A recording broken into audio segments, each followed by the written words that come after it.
In the Middle East, tensions between Israel and Yemen continue to escalate.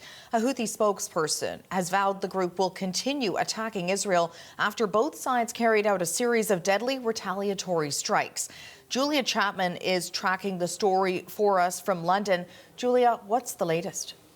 Well, on Sunday morning, Israel said it had intercepted a surface-to-surface missile launched by the Houthis in Yemen towards the Israeli port of Eilat. That comes after the Houthis said they had launched multiple ballistic missiles and that their goals had been met, but it doesn't appear that any of those actually reached their targets. It comes after a major Israeli strike against the Yemeni port of Hodeidah on Saturday. It targeted an oil depot and a power station, which the Israelis say was a port where the Houthis have been receiving weapons from their Iranian backers. They said that made it a legitimate strategic target. At least 6 people were killed and dozens more injured in that attack. We can see satellite images of the site after it took place. Now, this is also a site where humanitarian aid is brought into Yemen, a country facing one of the world's deepest humanitarian crises.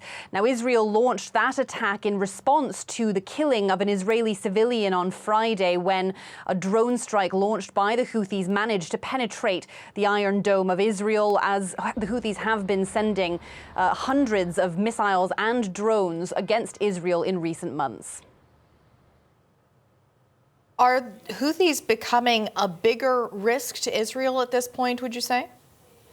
Well, the Israelis have acknowledged that the reason that drone attack managed to kill someone was because it wasn't intercepted, although they say it was, in fact, detected. But we have been hearing today warnings from the Houthis that they are vowing to continue a huge response against Israel for the attack on Hodeidah. They say there will be no red lines when it comes to targeting sensitive Israeli institutions. So the Houthis are a big concern for Israel as they continue to bombard Gaza. There is an intensification of the fighting across the Lebanese border with Hezbollah as well. And Prime Minister Benjamin Netanyahu heads to the United States tomorrow. He's very likely to point to a growing threat, arguing that the U.S. needs to continue and deepen its support for Israel. His office has confirmed today that he will be meeting President Joe Biden on Tuesday.